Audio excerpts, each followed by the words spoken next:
یہ ہمارا کیسے مضبوط ہوگا کہ سب سے پہلے ہم مدارس دینیہ کو پروموٹ کریں گے.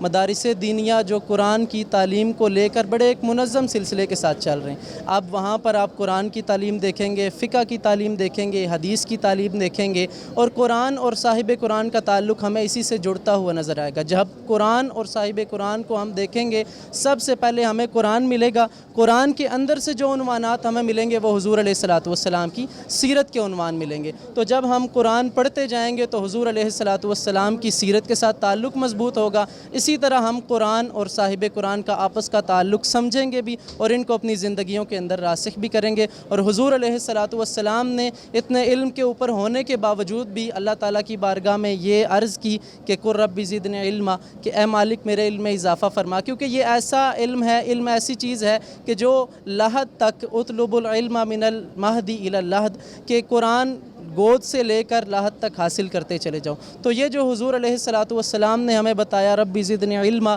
کہ اللہ تعالیٰ سے دعا کرتے رہیں علم میں اضافے کی, تو یہ کبھی بھی ختم نہیں ہوگا جب تک ہم قرآن سیکھتے رہیں گے, سکھاتے رہیں گے, تمام معاملات میں برتر ہوتے رہیں گے اور حضور علیہ الصلوۃ والسلام کی اسی حدیث کے مصداق بنتے جائیں گے. ہمیں قرآن بھی سمجھ آئے گا, صاحب قرآن بھی سمجھ آئے گا, اور ہمارا تعلق بھی اس سے مضبوط تر ہو جائے گا. ماشاءاللہ. ناظرین کرام, دیکھا کہ بہت خوبصورت علامہ صاحب نے گفتگو کی ہے. میں ان سے پوچھنا چاہوں گا, علامہ صاحب بتائیے گا کہ ہم دیکھتے ہیں آج اس ادارے میں ہم آئے ہیں, یہ اس کے جو سرپرست اعلیٰ ہیں اور بالخصوص جو اس پورے نیٹ ورک کو پوری دنیا کے اندر جو ہے ہم درس قرآن کے حوالے سے بات کریں, اور اگر یہ بات کریں کہ کس طرح نوجوان نسل کو جو ہے وہ آج بے راروی کا شکار ہوتی جا رہی ہے, اس کو دین کی طرف راغب کرنے میں اس ادارے کا کتنا کنٹریبیوشن ہے, اور اس کے بانیان جو ہیں اور بالخصوص ثاقب رضا مصطفی صاحب ان کے ادارے کی کیا کنٹریبیوشن ہے, اس حوالے سے تھوڑا بتائیے. جی بالکل, آپ اس چیز کو سوشل میڈیا کے اوپر بھی دیکھ سکتے ہیں, بلکہ یہ میری ایک زبانی بات نہیں ہے.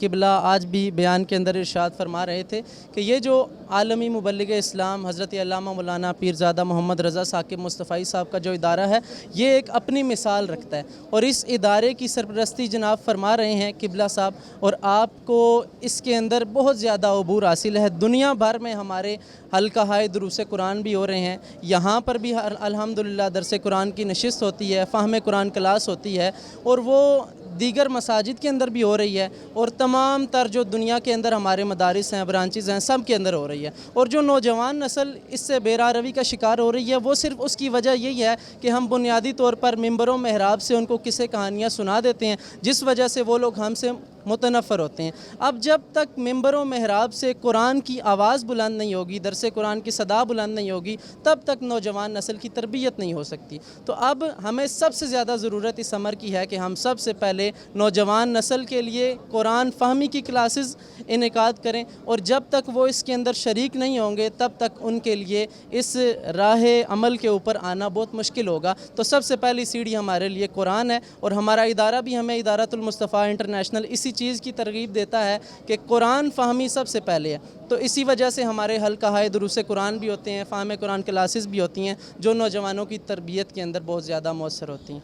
علامہ صاحب, میرا آخری سوال آپ سے یہ ہے, کیونکہ ہم عصر حاضر کے حوالے سے دیکھیں تو جس طرح ملکی اور بالکل بین الاقوامی سطح پہ جس طرح حالات و واقعات بڑی یکسر تیزی کے ساتھ بدل رہے ہیں, اس پر جو ہے آپ کیا سمجھتے ہیں کہ علماء کرام کا کیا کردار ہونا چاہیے؟ ایران اور امریکہ کے حوالے سے جو جنگ پچھلے دنوں کافی عرصے دراز سے, مطلب کہ 1 سے 1.5 منٹ سے زیادہ ہو گیا ہے اس جنگ کو, اس میں علماء کرام کا کیا کردار ہے, یہ تھوڑا ہمیں بتائیے. دیکھیں, علماء کرام کا سب سے اہم کردار ہے کہ سب سے پہلے نوجوانوں کو فرقہ پرستی اور دیگر گروہ بندی اور تفریق کاری سے دور کریں اور مثبت سوچ عنایت فرمائیں. جب مثبت سوچ ہوگی, نوجوان اس چیز کا فیصلہ خود کریں گے کہ ہم نے کہاں پر کھڑے ہونا ہے, کس نہج پر کھڑے ہونا ہے. کسی کے ایک جملے کو, کسی کی ایک چیز کو, کسی کے ایک جملے کو اچھال دینا اور ان چیزوں کو پروموٹ کرنا, علماء کرام کے خلاف باتیں کرنا, جب تک دلوں کے اندر یہ ادب نہیں ہوگا تب تک اس سے ہم دور ہی رہیں گے.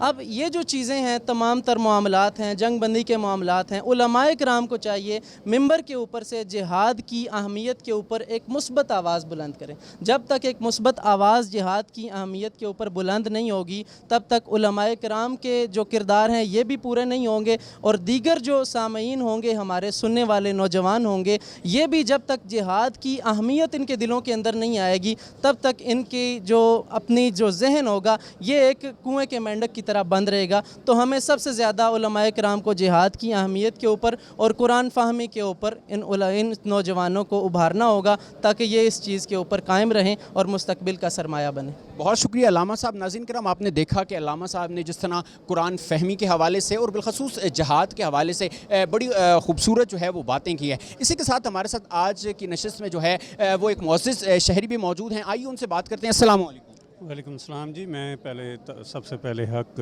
نیوز کا شکریہ ادا کرتا ہوں کہ وہ اس محفل میں آئے. میرا نام محمد بشیر راجہ ہے, وائس چیئرمین قومی اتحاد پارٹی آزاد کشمیر. میں آپ کے پلیٹ فارم سے یہ کہوں گا, علماء کرام کو یہ پیغام دوں گا کہ اس وقت فرقہ واریت کا خاتمہ اولین ترجیح ہونی چاہیے. اس وقت ہمارے ملک میں جو دہشت گردی کا جو سیلاب آ رہا ہے اس میں سب سے بڑا پہلو یہ جو فرقہ بندی, گروہ بندی ہے وہ ہے. جب تک ہمارے علماء کرام ایک پلیٹ فارم پر جمع نہیں ہوتے اور فرقہ واریت کو ختم نہیں کرتے تو یہ ہمارے ملک کی سلامتی اور علماء اکرام کی جدوجہد میں ناکامی کا سبب بنے گی اور آنے والی نسلوں کے لیے ایک تباہی کا سبب بنے گی. اور اس کے علاوہ آپ نے ایک سوال کیا تھا کہ موجودہ ادوار میں جو جنگ ایران اور عراق کی جنگ ہوئی اس میں ہم نے دیکھا کہ اس میں وہی علماء کرام جو اس سے پہلے فلسطین کے نام پہ اور اکٹھے تھے, احتجاج کرتے تھے, اس جنگ میں ہم نے علماء کو سویا ہوا دیکھا. اس وقت علماء کرام کو جاگنے کا وقت تھا, اس فرقہ واریت سے نکلنے کا وقت تھا اور ہماری قوم کو جگانے کا وقت تھا. اس وقت ہمارے فیلڈ مارشل صاحب نے ایک جانبدارانہ اور بہترین حکمت عملی کر کے تمام مسائل پہ قابو پایا اور اس وقت دنیا میں پاکستان کا نام روشن کیا. جی ناظرین کرام, جیسا کہ آج کی تقریب کے حوالے سے ہم نے آپ کو بتایا کہ مختلف علماء کرام اور بالخصوص جو شہری ہیں ان کی ہم نے جو ہے وہ آپ کو جو ہے وہ رائے آپ تک پہنچائی ہے. اسی کے ساتھ ہمارے ساتھ ایک معزز شہری موجود ہیں, محترم نزاکت حسین صاحب. آئیے ان سے بات کرتے ہیں آج کی تقریب کے حوالے سے اور بالخصوص عصر حاضر میں جو ہے نوجوانوں کا کیا کردار ہے بالخصوص اور اس حوالے سے دین کی طرف کیسے انہیں راغب کیا جائے, اس حوالے سے بات کرتے ہیں. السلام علیکم. وعلیکم السلام. میرا نام نزاکت حسین ہے. میں یہاں بہت زبردست انہوں نے پروگرام کروایا ہے, اس پر میں قاری شاہد صاحب کو اور قاری شعیب مصطفی صاحب کو مبارکباد پیش کرتا ہوں. اور ہمارے محلے میں یقین کریں گی بہت لوگ بھٹکے ہوئے تھے, یہ مدرسہ قائم ہوا ہے تو بہت سے لوگوں نے انہیں جوڑا. اور یہ اس سال رمضان المبارک میں کم سے کم 200 سے زائد مساجدوں میں ہمارے امام گئے ہیں جنہوں نے تراویحیں پڑھائی اور سنی. یہ ہمارے لیے بہت خوشائندہ بات ہے اور انشاءاللہ کوشش ہے کہ آنے والے سال میں مزید اس میں بہتری آئے. تو بہت شکریہ. کعبے کی رونق, کعبے کا منظر, کعبے کی رونق, کعبے کا منظر. اللہ اکبر, اللہ اکبر.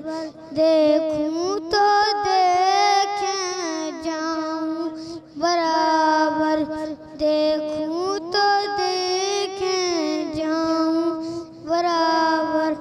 اللہ اکبر, اللہ اکبر. حیرت سے خود کو کبھی دیکھتا ہوں اور دیکھتا ہوں کبھی میں حرم کو, اور دیکھتا ہوں کبھی میں حرم کو. لایا کہاں مجھ کو میرا مقدر, لایا کہاں مجھ کو میرا مقدر.